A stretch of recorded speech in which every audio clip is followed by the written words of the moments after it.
Good morning, YouTube. Welcome back to the channel and welcome back to another fantastic day. Did I say fantastic? Welcome back to a slightly wet autumnal day here on planet Earth. An update on the RD400. We've got a leak. Yeah, it looks like the crankcase sealant that I used has failed. We're going to dive into that, work out what's gone wrong, and we're going to get it sorted. So it means taking the engine out of the bloody thing. Anyway, we're at the workshop. We've got a leaking RD. And whilst I was away swanning around Europe with a mate of mine,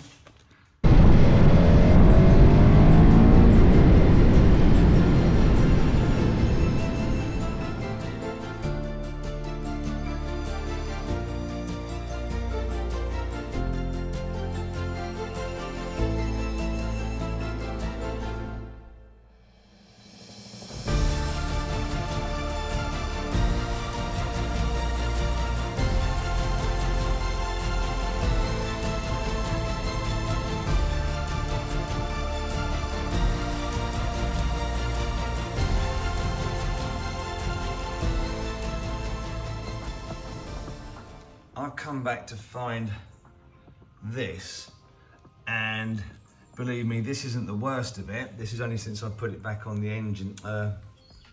This is only since I put it back on the motorcycle stand. We've got a very, very, very wet bottom of the engine, and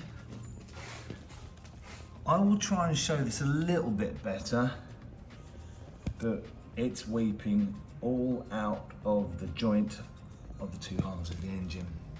So it looks like it's evident, it's highly evident, it's bloody obvious that the aircraft sealant that I used didn't work.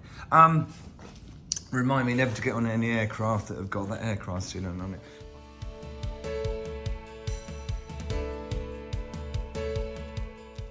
Okay, so I've got a little way into the engine, so I've got a few bits off, and I think I have found a smoking gun. So the neutral switch is kind of hanging in oil. It's red because the colour of the transmission oil I put in was red. It's not ATF, but that is hanging in oil. So, and I know that these aren't too clever, so I may not have been able to get a good enough purchase on it. And we are going to check the O-ring and change it out. But I think that is our smoking gun.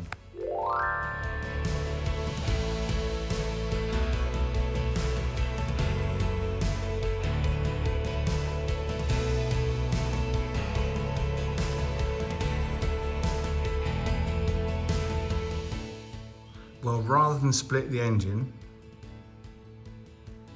we're going to get that O-ring replaced. We're going to pop this back on and we're going to fill it back up with 2.5 litres of a different coloured oil, and we're going to see what happens. So after a bit of faffing around trying to find an O-ring that fits, I got one fitted up off camera. Okay, so we're back in with a brand new O-ring, and it was a bit of a squeeze to get it back in, so it's a nice fit on the O-ring. Yeah, I am aware that it is split there, but I figure before I go buying a new neutralite switch that there's enough tension at this point, and this point to push it back in and hold it firm.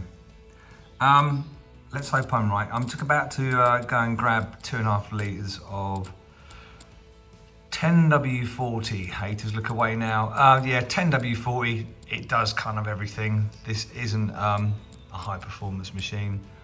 It probably won't get ridden much, but will be loved and cherished by Richard when I eventually take it back to France. And I'm just going to turn that around so the wire goes through those two little nipples there. That's just a bit nicer. Just for the purists, that's much nicer. Wire sits there now. Good. Let's go and grab some oil. We'll fill it up and then I'll be straight back.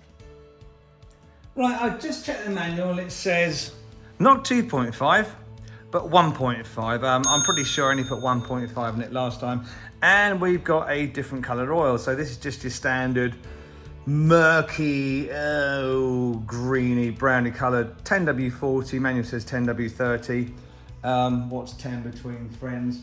So we're going to put 1.5 litre in. So that's the first 750. Have a quick refill and come back with another 750. And then we're going to formulate a plan. And another 750 mils. And what I'm going to do is I'm going to make sure everything is kind of where it should be. Everything's tight. Not left anything floating about. And I'm just going to simply leave the bike on the side stand for a day. And we'll see what happens. So I'll see you in about 2 days' time. Good morning, and it's now a full 24 hours since we replaced the O-ring on that tricky little neutral switch. So let's see if that fix has held. Okay, moment of truth. Let's see if there's any oil underneath the bike. Yeah, the table is, it's a bit shiny, but we've got no oil pooling like we did last time. And if we come up to the, let's pop a bit of light on that. Let's come up to the neutral switch. And that is as dry as a nun's chuff, if you'll pardon the expression. And under the bike, let's have a little, let's put some light there. Just a little bit of sweating around the brass or the copper O-ring that's on the drain plug. But apart from that, super dry, super clean. So that looks like that is the fix. So this was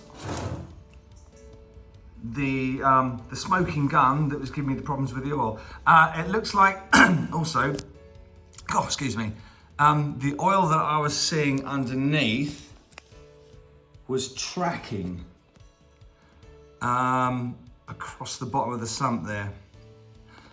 Another theory, some of the oil that I found up here was red. Yes, it was red, the same color as the engine oil. It was actually a deeper red, so it was actually the 2-stroke. And I believe that was some of the overfueling, bypassing the exhaust,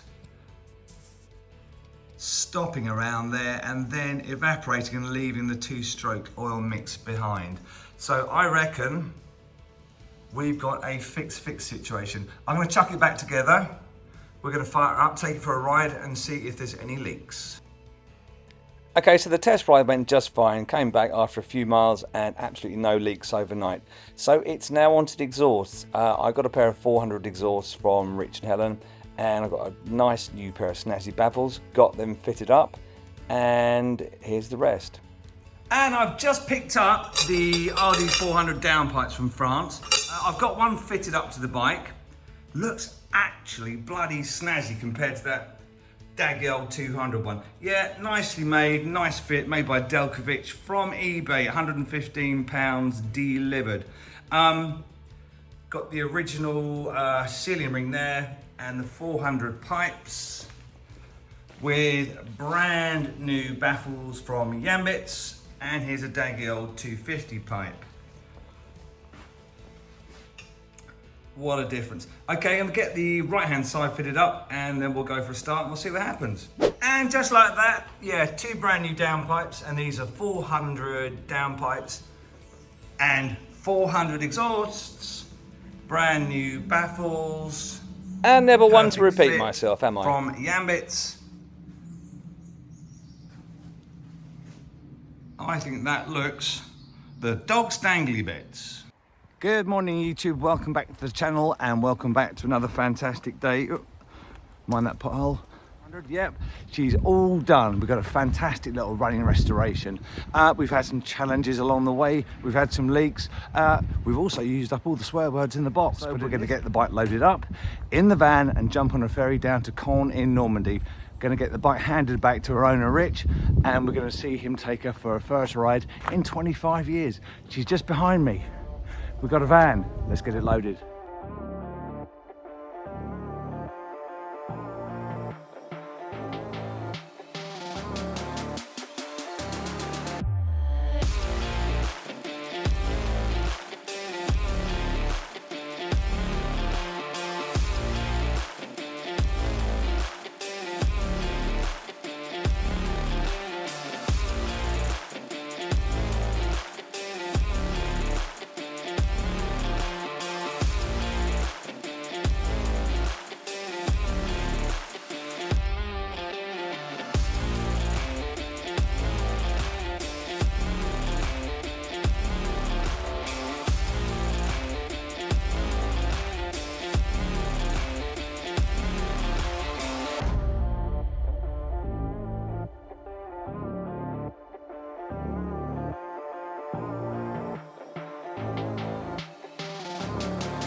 sunny Normandy, and as usual for this time of year it's rainy and grey. It's kind of pretty standard for Normandy really. Got off the ferry about an hour ago, just had a little trip down the motorway to get to here. Nothing really much to sort of film or report really. So yeah, we're now in the Normandy bocage, kind of made famous during World War II. I could go into that into a different video I suppose. Anyway, gonna head down to my place, get the heating on there, do a bit of shopping, and then this afternoon gonna go down to a place called Ponce, which is near Avranches, and we're gonna meet Rich and Helen, and we're gonna hand Rich's bike back over. So for now, I'll let you just enjoy a little bit more of the Normandy countryside.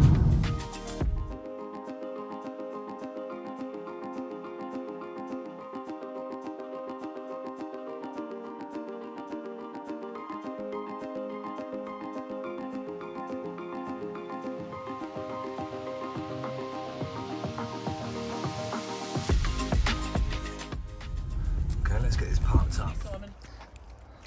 So this is Rich and Helen and their son Jack. So he's a little bit camera shy, Rich. He didn't want to appear on video, which is totally understandable. But here he is, reunited with his bike.